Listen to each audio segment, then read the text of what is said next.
Okay, pakitago ng lahat ng inyong gamit. Ilagay muna ito sa inyong mga bag.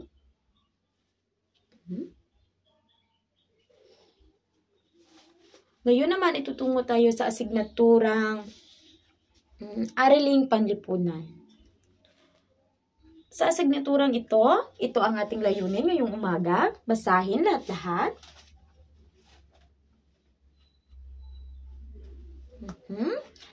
Natutukoy ang iba't ibang simbolo ng bansa at ang kahalagahan ng mga ito. So, ito, at ngayon naman ay ating ipresenta sa inyo ang ating mga pamantayan sa klase.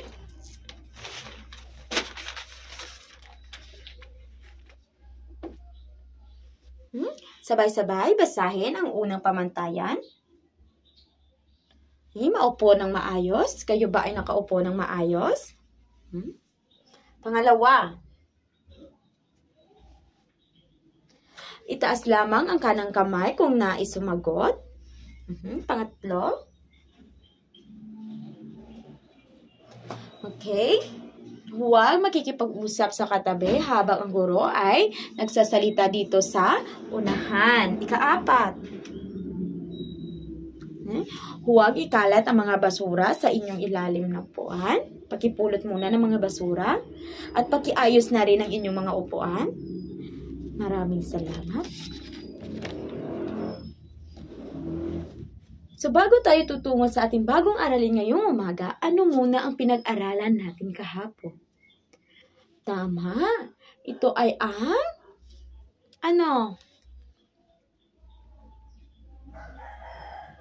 Anong pinag-aralan? Tama, ito ay ang tungkol sa? Hindi, ito ay tungkol sa mga anyong lupa. Ano ba ang mga uri ng anyong lupa? Una ay ang bundok, kapatagan, ano pa? Tama, very good. At inyo pang naaalala ang tinalakay natin kahapon. Ngayon, bago tayo tutungo, ay mayroon akong mga scramble words dito. Una,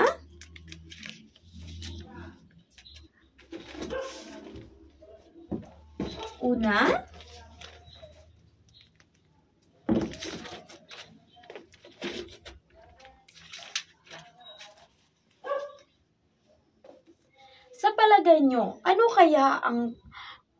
kayang words ang mabubuo natin dito? Ano kayang salita ang mabubuo natin? Sino ang makasagot? Itaas lamang ang kanang kamay.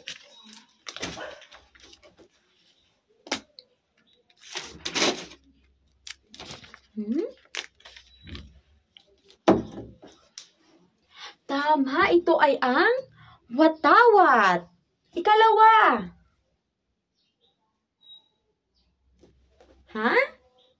Tama, kalabaw. Ikatatlo. Ito ay ang? Tama, ito ay nara. Ano-ano ang napapansin ninyo sa mga salita? May napapansin ba kayo? Tama, ito ay ang mga pabansang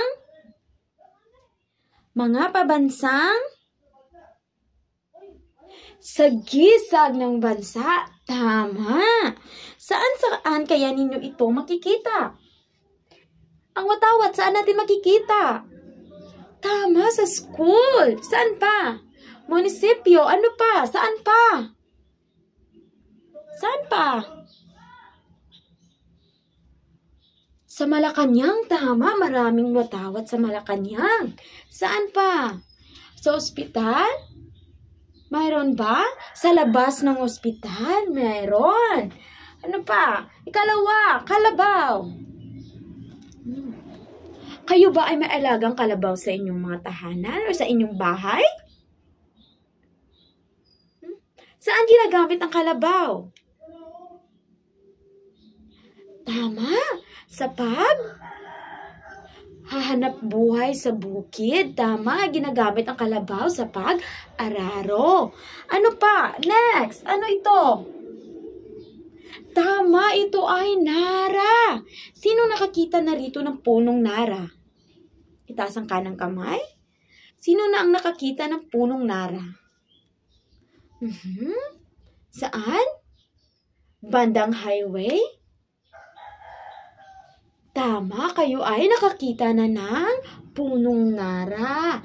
Ito po ay Tama, sila ay ang mga uri ng pambansang sagisag natin. Ngayong araw ay ang ating tatalakayin ay tungkol sa ating mga pambansang sagisag. Ano pa kaya ang mga pambansa aside sa watawat, kalabaw, nara? Ano pa kaya ang iba't iba pang mga pambansang sagisag ng Pilipinas? Ano pa?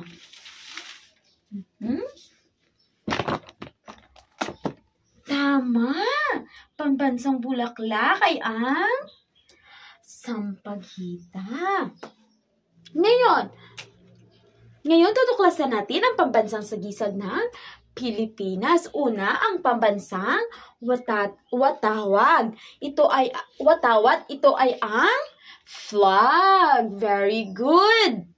So, ang pambansang watawat ay nagsasaad o nagprepresenta ng bilang kalayaan, kasarinlan, tapang at pagkakaisa. Yan po kung bakit mayroon tayong pambansang watawat. Tama. Ikalawa, pambansang awit ng Pilipinas ay ang lupang hinirang na ating inaawit tuwing tayo ay magkakaroon ng flag ceremony. Very good. Next. Ito ay ang simbolo ng pagmamahal sa bayan. Tama. Katatlo. Ano ang ating pambansang ibon sa Pilipinas? Ito ay ang Philippine Eagle. Sino na nakita ng isang agila? Sa TV? Tama. Ang ating pambansang ibon ay ang agila. So, bakit siya ang naging pambansang ibon? Dahil ang agila ay malakas. Tama. Ano pa? Matapang at bihira lamang. Tama. Marami ba tayong makikitang agila dito sa Pilipinas? Ano ang ginagawa sa mga taong pinapatay yung ating pambansang ibon? Tama, sila ay kinukulong at binibigyan ng leksyon. Sunod, pambansang bulaklak. Ano ang ating pambansang bulaklak? Ito ay Tama, ito ay ang Sampaguita. Bakit kaya Sampaguita? Anong simbolo ng Sampaguita? Ito ay kalinisan, kapayapaan, at kababaang loob. Di ba makikita natin na ang Sampaguita ay isang malinis na bulaklak at isang kapayapaan at kababaang loob. Sunod, pambansang punong kahoy. Ano kaya ang ating pambansang punong kahoy? Ito ay ang nara. Nara ang ating pambansang kahoy. Bakit kaya ang nara? Anong simbolo ng nara? Ito ay ang katatagan, tibay ng loob, at tapang. Tama. Dahil ang isang narang punong kahoy siya ay matibay at matapang. Tama. Sunod, pambansang hayop ng Pilipinas. Ano ito? Tama, ito ay ang kalabaw. Bakit kaya ang kalabaw? Dahil ang kalabaw ay ang nagsisimbolo ng masipag, matyaga, at